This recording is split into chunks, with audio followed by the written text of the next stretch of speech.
So today we are going to talk about Venus and Taurus and what Venus and Taurus is all about. And I'm a little bit excited about this one because I'm a Venus and Taurus and I think we're pretty sweet. As you know, or probably know, Taurus rules the second house. So Venus and Taurus is known for being very much so focused on the material aspects of life. They treat love like they would an investment. If you are going to invest your time and energy into loving somebody, you want shit to be the way you want it to be. And you don't want shit to change because that's a goddamn investment. That's about it. Venus and Taurus is really, really tricky. They are very, very sensual beings. Anything that can tantalize the senses, will make a Venus and Taurus happy. So that means, like, if you want to get them, like, really happy, which for one thing, like, gifts and shit are really big to Venus and Tauruses, get them some perfume, or a bottle of wine, or make them some delicious food, or get them a soft blanket, or give them a massage. If you want to do something for Venus and Taurus, make it something sensual. So, I have this theory that I'm going to talk about. Sorry, this is my Mercury in Aquarius, and it kind of fucking fucks with me too, because I get a lot of theories on things. However, I think I might be right about this one. I think that your favorite car, or your ideal car, can describe what exactly, like, you want in love. When I think about, like, my ideal vehicle, I want something, or I'm sorry, it, like, correlates to your Venus sign, that's what I meant. When I think about, like, my vehicle, I want to get in my vehicle, I want it to work. I want it to look halfway presentable and be clean. I want to know that it's going to get to point A, or from point A to point B. That's pretty much an accurate description of what a Venus and Taurus wants in love. So do me a favor, tell me if I was right about that. I'd love to know if you feel like your Venus sign actually describes your favorite car as well, or what you, like, desire out of a car. Could be wrong, but everybody that I've tested that with, it kind of seems to go really well. So, oh, aspects as well. Keep those in mind too. Like, I want something that's a little bit offbeat and different. That would be the trine to my Uranus for my Venus and Taurus. So, yes, Venus and Taurus craves long-term stability. When you get in a relationship with one of these people, they're not gonna, like, straight off the bat be like, yeah, let's go in it, go hard. They're not gonna do that because they know that when they invest their time into somebody, they want it to fucking last.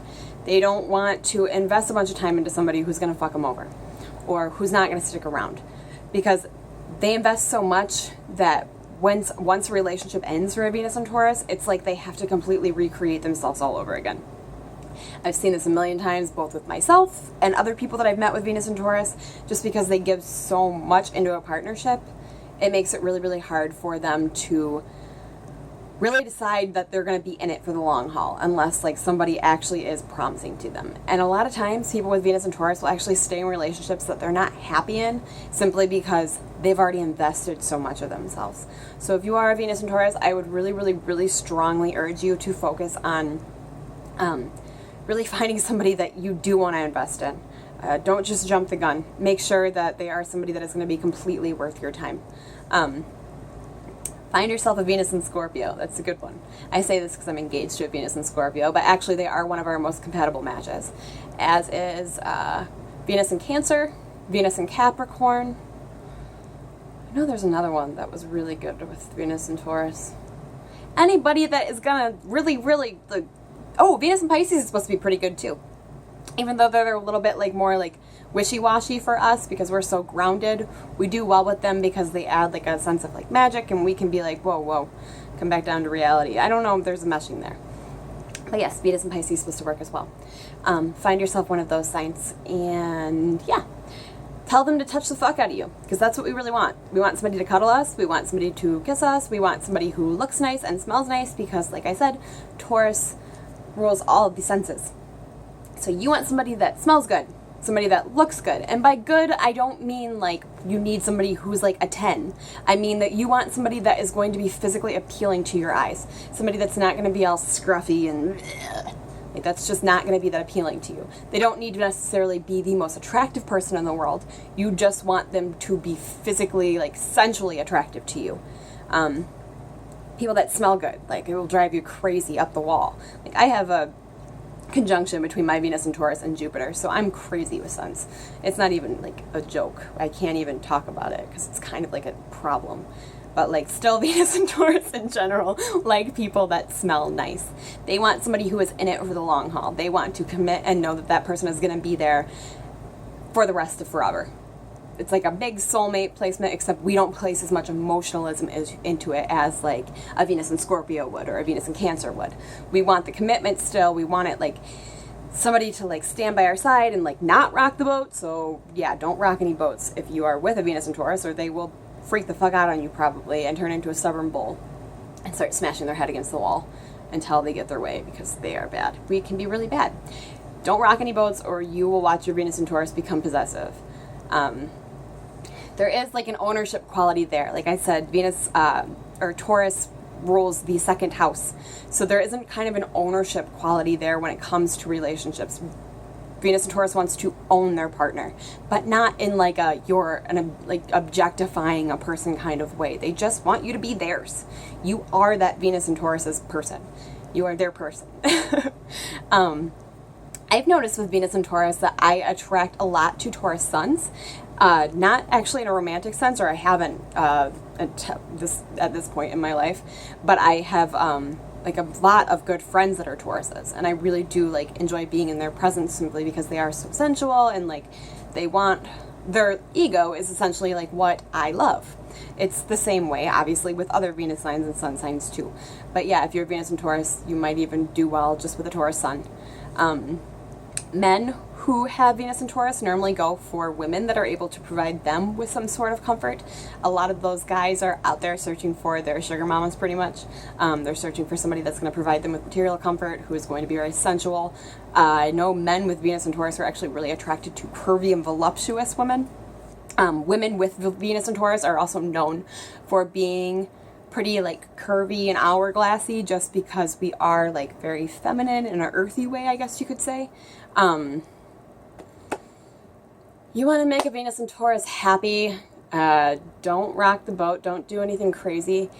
Commit to them for the long haul. Stand beside them. What else?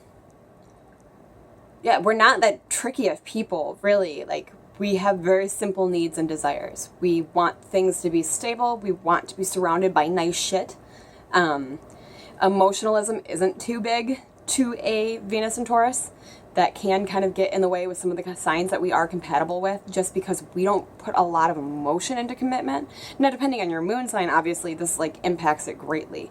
But like on regards to love, it's not like we like need like this incredible passion or anything crazy, just because we want things to be even keel. We don't want everything to be like intense and blowing up in our face all the time, or like rocky. Like, I can only imagine a Venus and Taurus with like a Venus and Aquarius. They'd probably kill each other. I mean, Venus and Aquarius would feel like super restricted by the Venus and Taurus, and the Venus and Taurus would be like ready to choke them out simply because they're always all over the place and like only want to like commit when they want to commit and all that stuff, and that would like really frustrate them big time. So probably no Venus and Aquarius would be good for Venus and Taurus. Probably not Venus and Gemini either. But yeah, for the most part, Venus and Taurus is pretty cool. They do get the connotation for being materialistic as fuck, pretty much. But really, it's just because they do view love as an investment. If you get a Venus and Taurus to commit to you, or if you're in the process of trying to even, be very patient with them. These people are loyal as fuck if you can, like, really get them to that point and show them that you are worth the investment. But it can take a little bit longer. And the more that you try to like pry open and like get these people to like commit to you before they're ready, the more you're going to push them away and send them running. Super cuddly individuals, they want to touch you. There's something about them, and I've read this a million times, and I know that people have even said this about me. There's something about Venus and Tauruses that just make you like want to hug them. They're huggable people. They enjoy the finer things in life, definitely. Feed them good food. Give them good wine, provide them with comfortable bedding and clothing and anything that they can touch that is comfortable on their skin. Massages are huge. Food is really big for Venus and Taurus. Like, they want to eat good fucking food. Like, you provide them with like good fucking food, and you act like relatively stable, and you allow them to indulge all of their senses. And if you somehow can even like be stable, like on regards to like monetary shit, like you are going to win that Venus and Taurus over for life. Like, there's no stopping it. and they really don't need like a whole lot. Like they're not going to need like all of your time, or like they can get a little bit possessive if they feel like their security is being threatened. But it pretty much, I don't know, at least for me, it takes a lot for me to feel like that. Yeah, they're, as long as like they have all that shit and they're comfortable, they're really not going to mind. They don't like taking like big risks in love. They like stability and like things being simple. And yeah, that's about it. That's Venus and Taurus in a nutshell. I don't really know what else I can ramble on about. So hopefully you guys enjoyed that. Bye!